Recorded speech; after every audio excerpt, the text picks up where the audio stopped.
We sing that chorus many times. As the deer panteth for the water, so my soul longs after thee.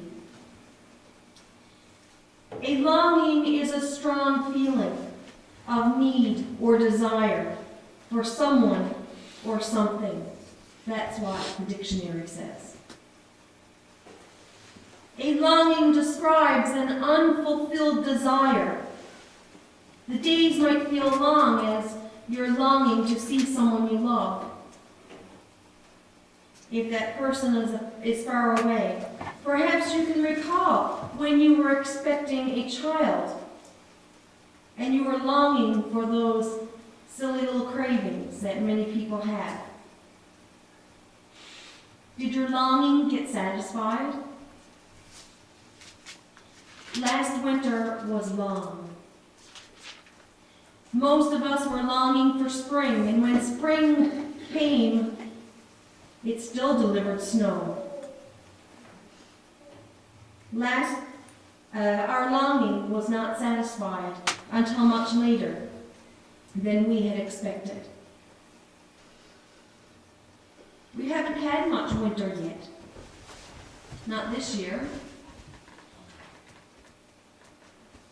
But I have been noticing that people have been talking about their longing for the warm weather and even exploring options for a tropical vacation. What do you do to fulfill your longings? What do you long for? Why have you come to God's house this morning?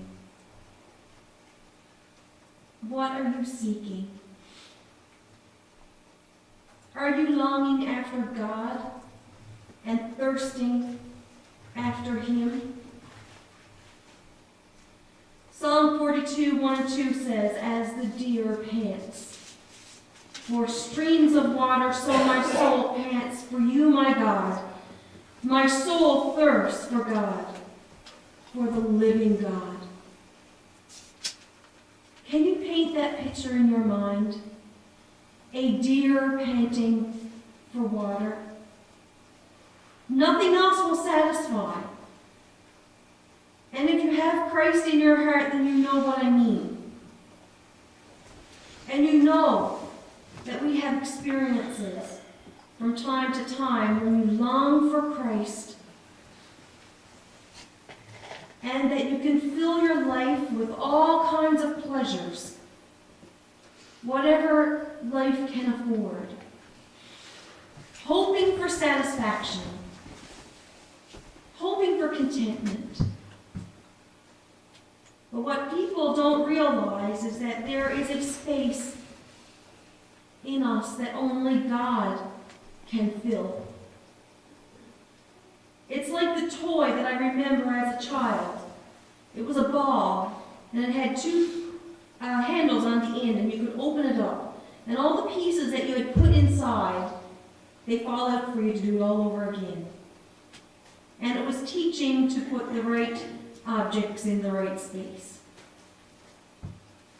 Well, you couldn't put a circle in a square.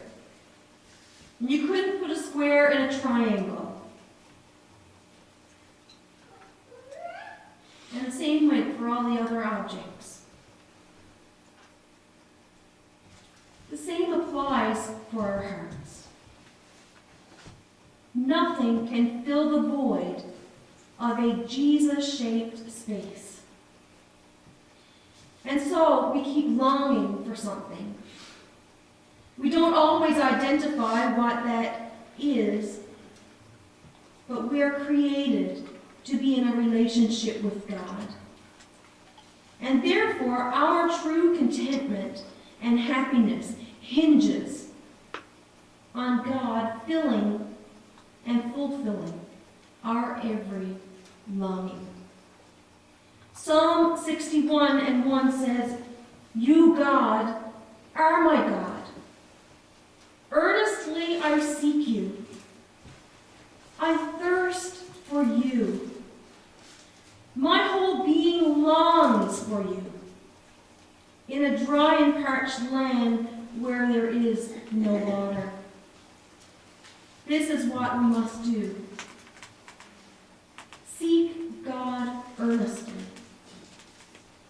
And earnestly means to seek Him with a serious intention, with purpose, with effort. As we continue to seek God, as we face each new day, and I'm reminded, as I face both the good and the bad in life, that this thirst I have for God, this longing is not one that I want to be so totally satisfied. I want to hold on to that longing after God so that I would never get too comfortable in my journey that I slip away from seeking Him first in the morning, seeking Him throughout the day, and at night when I often struggle to fall asleep. He is my everything, and I want more of Him. And last Sunday, as we entered into this first Sunday of the new year, I spoke about what we wanted to resolve for the year. And that we should resolve to want to know Jesus better. And that's pretty much the same as today. To continue to long after Him. This is one time I want to stay thirsty. Thirsty after God. How about you?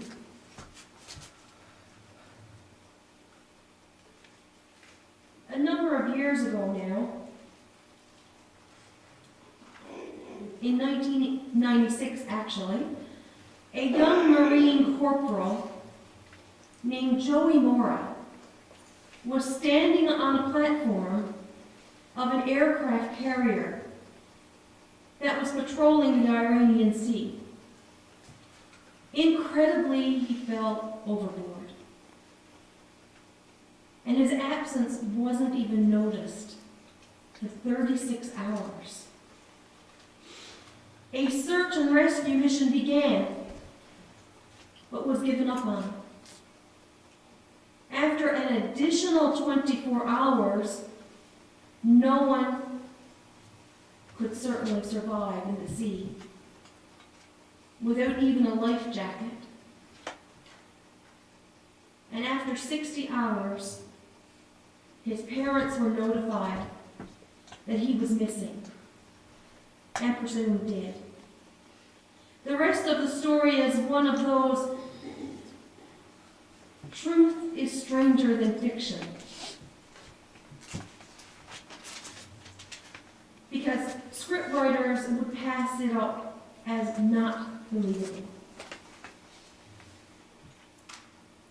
Well, the story continues that 4 Pakistani fishermen found Joey Mora about 72 hours after he had fallen from the aircraft carrier. And he was treading water.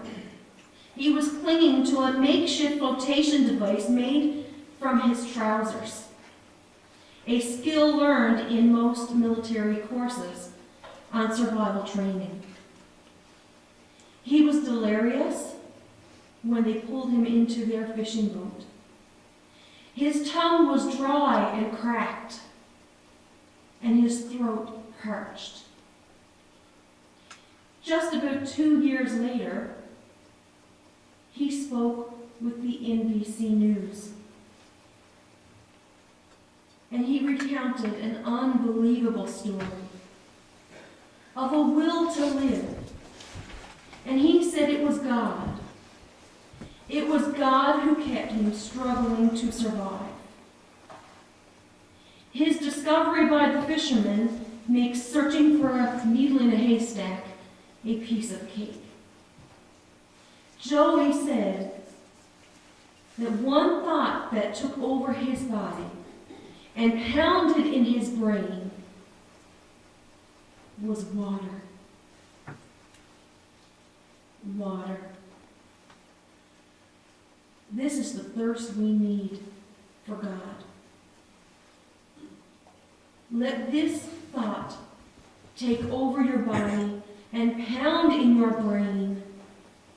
God. God. God.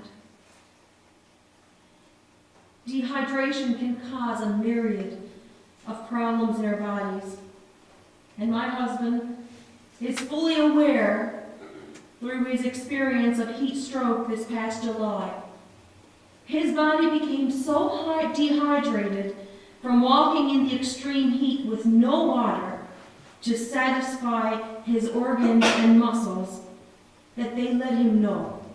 And he endured a pain that he had never experienced before. But they wanted and they needed water. And they were thirsty. Our Christian lives are the same if we do not soak up enough of God. And our lives will suffer the consequences. But it's that longing, that desire, that will keep us healthy and satisfied as long as we fill up on the things of God, reading His Word, talking to Him through prayer, coming out to worship Him. Yes, there are many programs on TV that we can watch. Many preachers get on there and bring God's Word. And that's wonderful. Many times people cannot get it to church. But nothing can substitute actually attending God's house of worship and gathering together with people and fellowshipping together. We need interaction through church activities to keep our hearts cheerful and uplifted. These are the things that encourage us. We all need love and support. We need to always long for God. Always long to be more like Him. We've been singing about it this morning. And to be filled with His love. How do you want to fulfill your longing this morning?